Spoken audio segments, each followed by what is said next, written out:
Selanjutnya,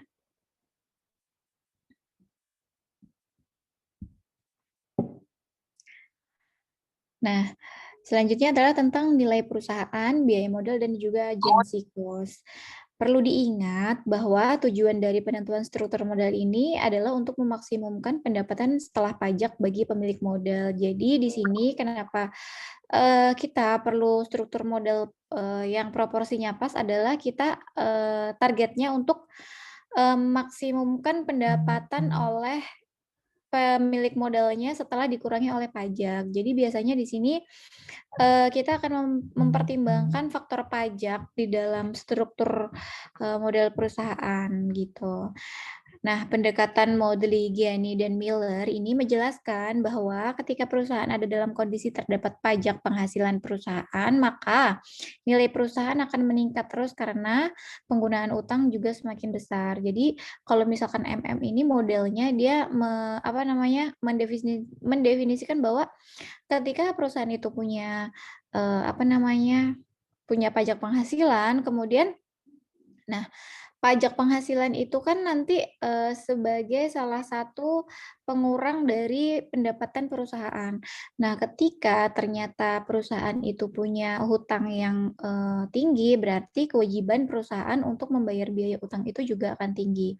Nah, sebelum dikurangi oleh pajak penghasilan, itu kan nanti akan dikurangi terlebih dahulu, beban biaya, beban bunga, sehingga didapatkan earning before tax-nya, EBT-nya. Jadi, ketika EBT-nya ternyata, sudah dikurangi dengan, dengan biaya utang yang tinggi, EBT-nya menjadi tidak, terlalu tinggi, sehingga nanti dari EBT tersebut pajaknya juga tidak akan terlalu tinggi. Tujuannya adalah itu. Jadi, intinya adalah untuk menghindari pajak gitu. Sebetulnya, pajak itu kan adalah sesuatu yang memang, sesuatu hal yang, berat gitu untuk dilakukan, baik itu secara oleh perusahaan ataupun oleh, individu gitu. Jadi di sini perusahaan adalah menentukan berbagai Eee, struktur modal di mana, struktur modal itu memiliki proporsi yang pas sehingga bisa memaksimumkan keuntungan dari pemilik sahamnya atau pemilik modalnya gitu. Nah, tapi, perlu dipertimbangkan juga ya ketika perusahaan itu punya utang yang tinggi, di situ juga akan, perusahaan itu juga mungkin akan mengalami financial distress. Kenapa? Karena di sini adanya tekanan yang tinggi untuk membayar kewajiban, eee, biaya utangnya itu. Jadi perusahaan dalam melakukan operasionalnya, dia akan dipengaruhi oleh tekanan dari, kewajiban dia untuk membayar utang. Nah, dari situ biasanya akan muncul financial distress. Nah, financial distress ini yang kemudian nanti akan menyebabkan menurunnya nilai perusahaan akibat dari penggunaan leverage itu. Jadi ini juga harus menjadi pertimbangan perusahaan ketika ternyata perusahaan akan memutuskan untuk, memperbanyak proporsi utangnya di dalam struktur modalnya gitu. Struktur modal yang optimal dapat dicapai dengan menyeimbangkan keuntungan perlindungan pajak dengan beban biaya sebagai penggunaan utang yang semakin besar. Jadi nanti kita akan mulai hitung nih, contohnya. Jadi harusnya kita, yang dapat memberikan perusahaan keuntungan yang maksimum itu kita pakai proporsi utangnya berapa persen dan proporsi modal sendirinya berapa persen sih, gitu. Intinya nanti akan yang kita pelajari adalah itu. Nah, terdapat trade-off biaya dan manfaat atas penggunaan utang. Semakin besar penggunaan utang, maka akan semakin besar juga perlindungan pajak yang mungkin timbul. Namun, perlu dipertimbangkan juga bahwa model tersebut tidak dapat menentukan struktur modal optimal secara pasti. Iya, jadi mungkin semakin banyak utang juga nanti perlindungan pajaknya juga kita akan semakin timbul gitu. Jadi kayak semakin banyak utang kan nanti berarti, earning before interest and tax-nya kan misalkan tinggi, kemudian dia ada dipotong dengan biaya utang yang tinggi, nanti dia dapat EBT-nya kecil. Ketika ternyata EBT-nya kecil berarti kita membayar pajaknya juga kecil, karena kan pajak biasanya dipotong dari, EBT gitu. Presentasi pajak itu nanti dipotong dari EBT-nya, dari earning before tax-nya, gitu. Nah, tapi ya belum tentu juga banyak utang perusahaan yang banyak utang itu, belum tentu juga struktur modalnya optimal. Kita harus lihat secara menyeluruh ya, secara komprehensif, kondisi perusahaan saat itu dan dibandingkan dengan industri-industri, yang sama gitu, perusahaan-perusahaan di dalam industri yang sama, gitu. Bagi perusahaan lebih baik menggunakan utang secara konsisten, sesuai dengan rata-rata industri yang memiliki tingkat risiko yang setara. Jadi biasanya ketika pemilik modal ingin menginvestasikan uangnya di dalam sebuah perusahaan, dia akan membandingkan nih rasio utangnya dengan rasio rata-rata industri. Jadi nanti di situ dia juga akan bisa mendapatkan gambaran kira-kira tingkat risiko yang dia hadapi ketika dia menginvestasikan uangnya di situ itu sebesar apa gitu.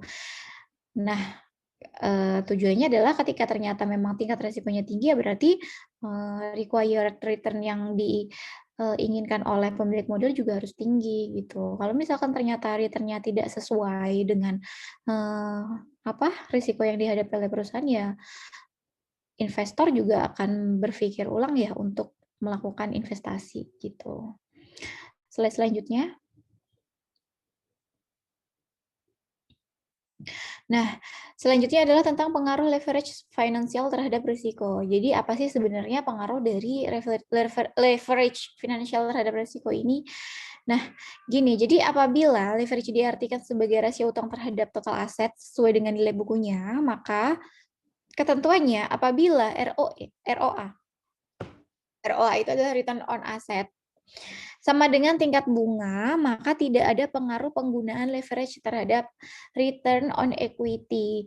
Jadi apabila ROE itu sama dengan tingkat bunga yang berlaku pada saat ini, itu ya mau pakai hutang atau nggak pakai hutang ya nggak ada pengaruh apa-apa gitu terhadap return on equity-nya gitu.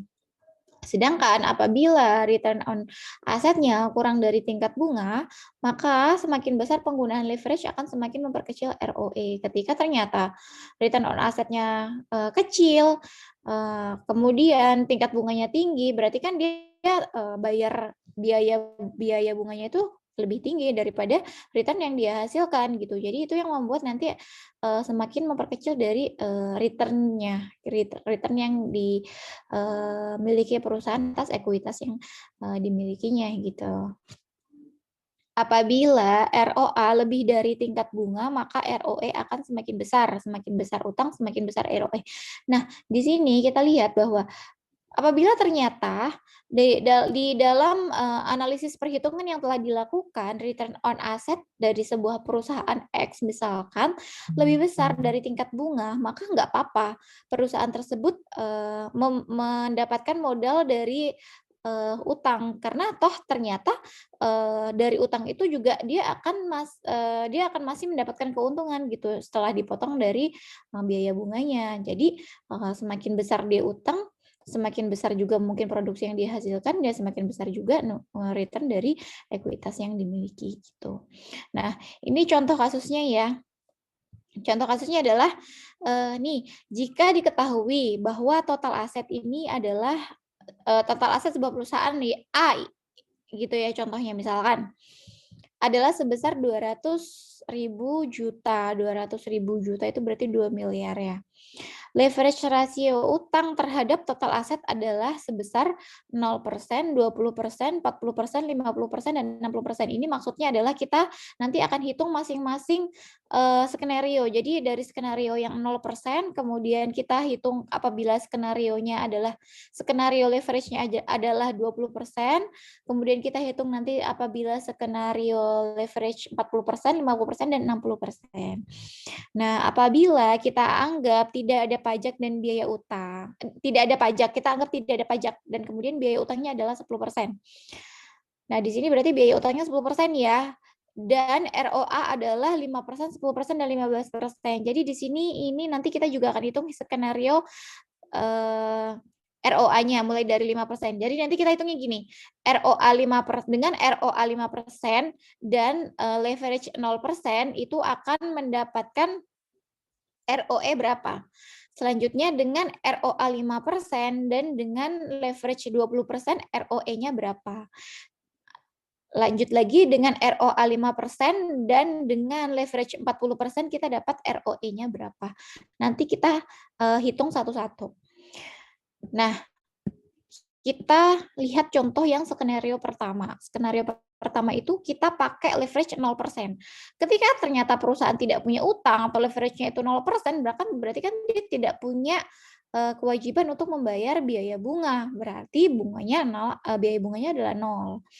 Nah, return on asetnya kita pakai skenario yang 5%.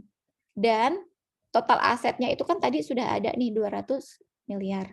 Maka kemudian net operational income-nya adalah 5% dikali dengan 200 miliar. 200 miliar itu hasilnya adalah 10 miliar. Kita hitung ROE. ROE itu kan rumusnya adalah net operation income dibagi dengan modal sendiri. Hasilnya adalah 5%. Jadi dengan skenario pertama, apabila ternyata ROA perusahaan itu cuma 5%, dia dengan penggunaan utang tidak ada atau utangnya 0% akan menghasilkan return on equity sebesar 5% gitu. Berarti ROE-nya lumayan tinggi ya di sini. Nah, kemudian kita lanjut ke skenario yang kedua. Skenario yang kedua ini apabila ternyata perusahaan itu tuh ingin menambahkan utang di dalam struktur modal perusahaannya. Nah, di sini dia pakai utangnya sebesar 20% dan modal sendiri sebesar 80%. Nah, kita hitung dulu nih biaya bunga. Biaya bunganya kan tadi 10%.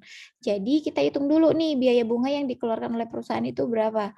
Nah, 10% itu dikali dengan 20% kali 200 miliar itu. Didapatkan bahwa ternyata 4.000 ini adalah biaya bunga yang harus dikeluarkan perusahaan setiap tahunnya. 4.000 berarti 4 miliar ya. Iya, di sini berarti 4 miliar setiap tahun yang harus dikeluarkan perusahaan. Nah, ketika dengan skenario ini maka kemudian kita hitung ROE-nya. Kita hitung ROE-nya dengan ROA 5%, maka kita akan mendapatkan net operation income-nya adalah 5% dikali dengan 200 miliar. Hasilnya adalah 10 miliar. Nah, ROE rumusnya adalah net operation income dikurangi biaya bunga dibagi dengan modal sendiri. 10 miliar dikurangi 4 miliar dibagi dengan modal sendiri. Yang modal sendiri kan tadi cuma 80% karena 20% berasal dari utang. Dikali aja. Hasilnya adalah 3,75%. Berarti lebih tinggi return on equity dari skenario pertama ya, dengan utang 0% gitu. Kalian silakan hitung untuk skenario-skenario selanjutnya.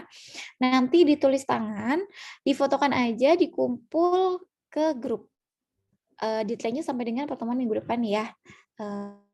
Contohnya ya seperti ini, simpel aja tulisnya. Jadi nanti kemudian kalian simpulkan nih, struktur modal yang paling bagus adalah di berapa persen proporsi utang dan berapa persen proporsi modal sendiri.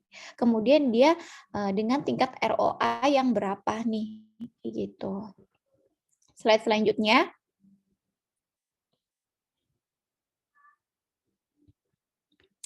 Nah, leverage finansial yang lebih besar cenderung akan menyebabkan perubahan pada return on equity, return of equity.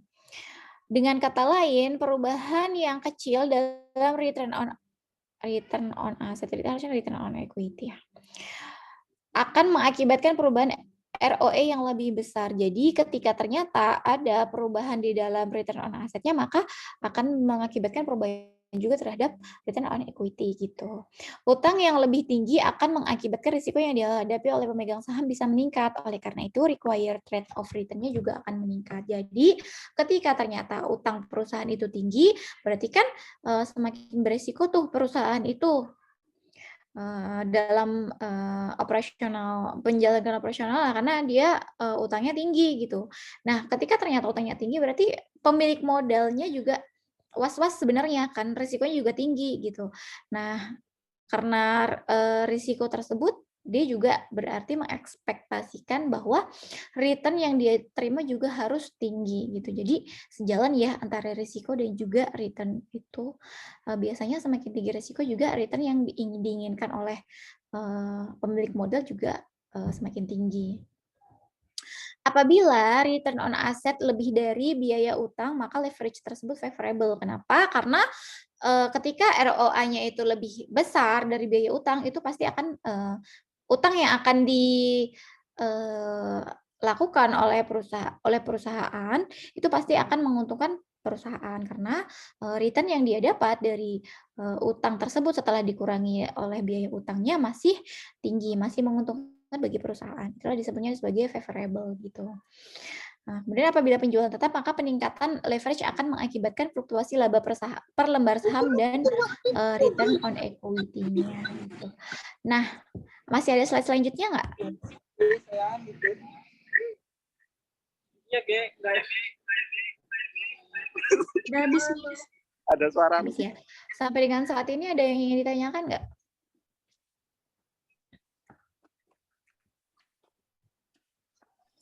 Maaf, Miss. Tadi yang disuruh apa ya, Miss? Coba ke slide yang, nah ini nih. Ini kan kita hitung skenario pertama nih. Skenario pertama itu kan kita pakai utang 0%. Nih, ada kan 0% dengan ROA 5%. Kemudian yang kedua dengan utang 20%, ROA 5%. Selanjutnya yang kalian kerjakan adalah dengan utang 40%, ROA 5%, utang 50%, ROA 5%, dan utang 60% dan ROA 5%. Selesaikan dulu itu. Kemudian yang kedua adalah dengan ROA 10%. Dengan ROA 10% dan utang 0% ini berapa ROE-nya? Dengan ROA 10% dan dengan utang 20% berapa ROE-nya? Dengan dengan ROA 10% dan utang 40% berapa ROE-nya? Jadi nanti dikerjakan kayak gitu sampai dengan skenario yang ketiga yang ROA-nya ini sebesar 15% gitu. Paham nggak? Udah aja, Miss. Bingung, Miss. Bingung? Miss. Iya, iya. Ada yang paham nggak? Ada yang ngerti nggak maksudnya? Belum, Miss. Gini nih, ntar ya. Belum.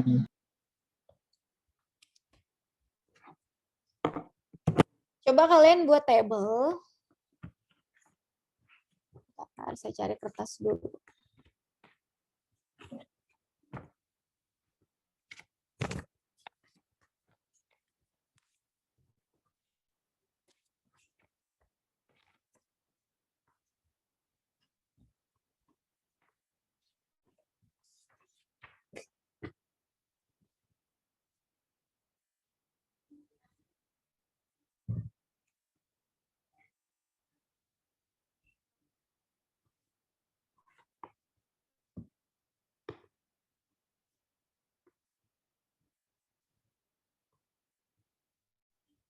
Persen 15%, kemudian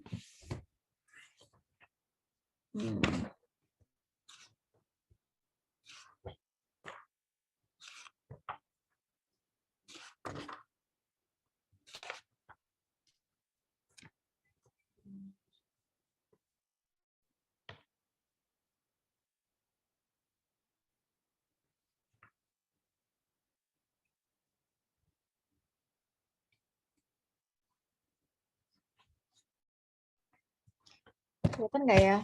Ntar mana sih tadi? Nah, kelihatan nggak? Aduh, susah lagi. Jadi, tulis ya. Skenario pertama, itu kan ROA-nya, coba kita tulis ROA 5% dulu.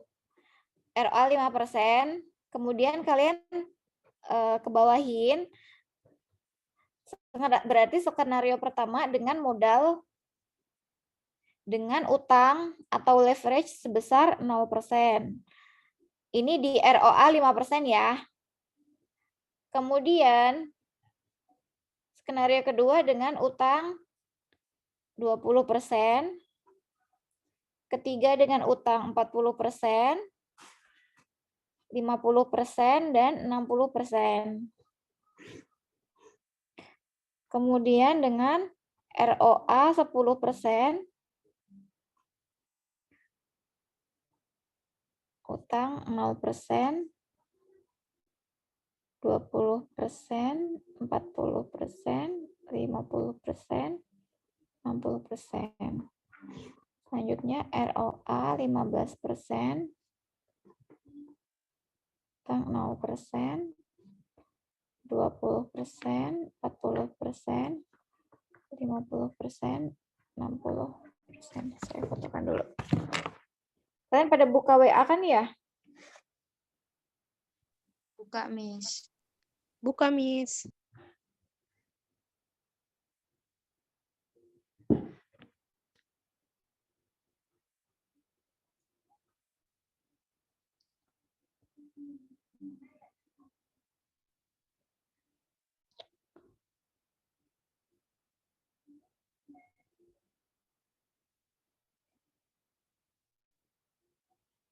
Udah masuk belum?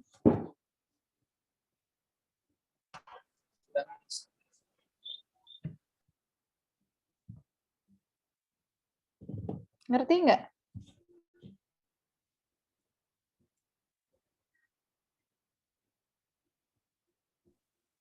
Miss mau tanya, Iya. untuk biaya bunga itu 10%. Jadi nanti untuk skenario selanjutnya itu naik atau gimana, Miss? Enggak, tetap biaya bunganya tetap 10%. Ya, Miss. Ada lagi?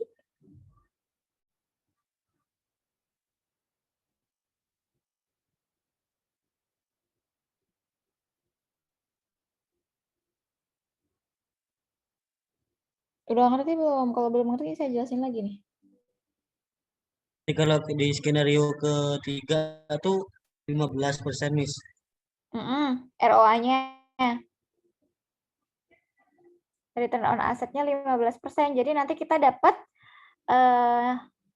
net operation income-nya adalah 15% dikali dengan 200 miliar tadi. NOI-nya berarti kalau misalkan di skenario ROA 15%, dia dapat NOI-nya sekitar 30 miliar ya.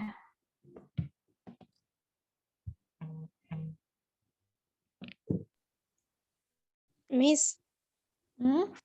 kita cuma ngitung skenario ketiga apa skenario 50% sama 60%-nya juga dihitung, Miss? Dihitung semua. Berarti kalau misalnya yang 50% itu ROA-nya nambah 5% nggak, Miss? Kayak 20%, 25 gitu ya, Miss? ROA-nya nambah. Ini kan gini, 50% itu kan berarti kita pakai 50% utang, 50% modal sendiri kan. Iya. Berarti ya nanti dikaliin aja, berarti misalkan di 40% ya. 40% berarti biaya bunganya kita hitung biaya bunganya, misalkan biaya bunganya adalah 10%. Dikalikan dengan proporsi utang kita. Misalkan 40%, 40% kali 200 miliar. Nah, kemudian dihitung kalau misalkan ROA-nya berarti si NOI-nya 5%, 5 ROA 5%. Berarti 15% dikali dengan bukan 10.000, ini harusnya ntar dulu 50 NOI. Saya hitung dulu bentar ya. Di skenario berapa tadi? 60 ya? Iya, Miss. 50, Miss. 50 ya?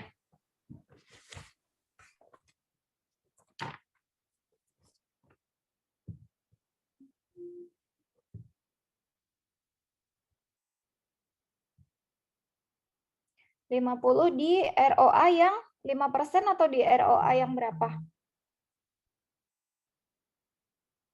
Di ROA 5% aja, Miss.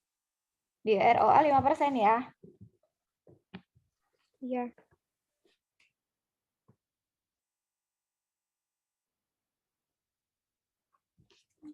Kalau saya cari kertas kosong dulu.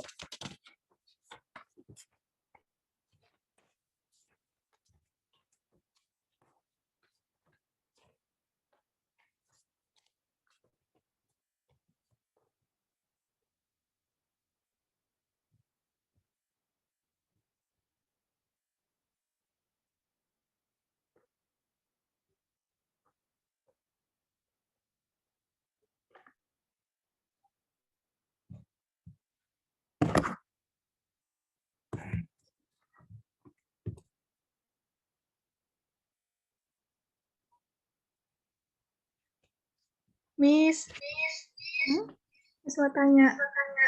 Iya. Jadi itu yang skenario 2 itu ROA. Asik dong. Jadi itu yang skenario 2 ROA 5%, terus nanti dicari lagi ROA 10% sama ROA 15%-nya ya, Miss. Iya, terus? Terus selanjutnya juga seperti itu sampai yang 60% itu. Oh iya ya, masuk Miss. Kirain saya cari satu aja, Miss. Semuanya. Kayak yang 2 skenario di atas itu loh.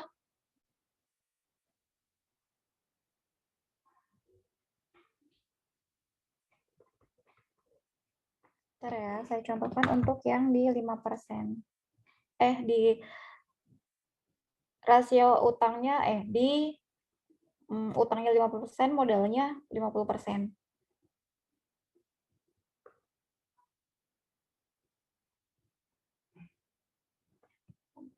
Berarti di sini biaya utangnya banyak banget. Biaya bunganya. Oh.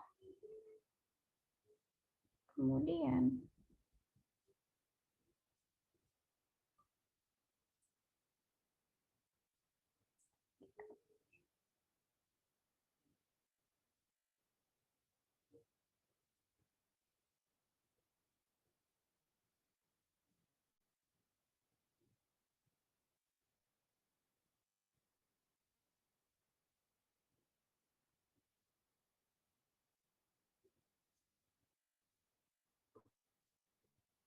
biaya bunga finally 10.000 kurangi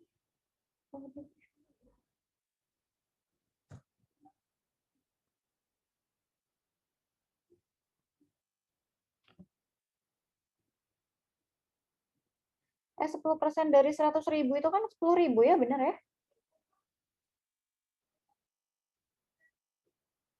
Dibagi 50% dikali 200.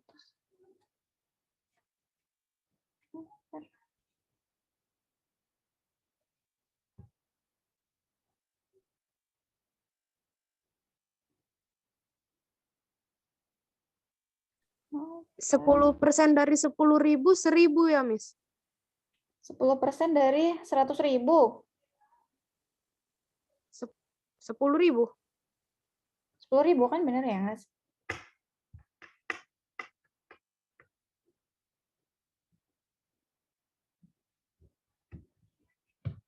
Tinggi banget biaya utangnya di sini. Bagi 100.000.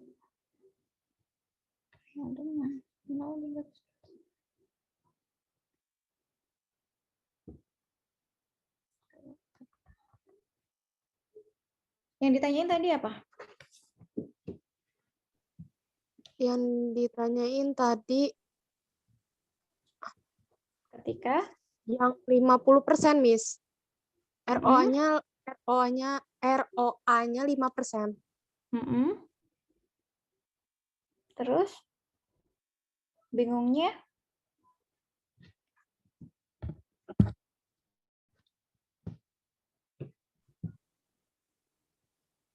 dengan ROA 5% dengan utang 100.000 kan, bunganya 10.000, earning after tax-nya 0. ROE-nya 0. Dia nggak dapat return. Yang ditanyain apa? Aduh, coret-coretan. Saya mau dibagiin nggak? Tapi nggak jelas banget.